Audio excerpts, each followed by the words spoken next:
దోసలో ఎన్నో రకాలుంటాయి. ఈరోజు మనము పచ్చిమిర్చి పచ్చడి విత్ ఆనియన్‌తో దోస పోసుకుందామా? ఘాటుగా ఉండే, స్పైసీగా ఉండే, స్మూత్‌గా ఉండే ఆనియన్స్‌తో ట్రై చేద్దాం.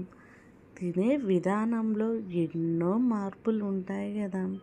అలాగే ఈరోజు మనం పచ్చిమిర్చి పచ్చడిని అలా వేసి ఇలా ఆనియన్‌తో కొంచెం స్టీమ్ ఇచ్చినామనుకోండి, ఆనియన్స్ ఇంకొంచెము కుక్ అయ్యే ఛాన్స్ ఎక్కువ ఉంటది.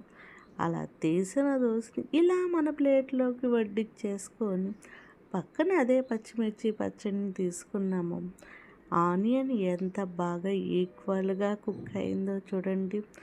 అలా కట్ చేసి ఇలా మన పచ్చిమిర్చితో అలా నోట్లో పెట్టుకున్నామంటే వేరే లెవెల్‌లో ఉంటాది కాంబినేషను.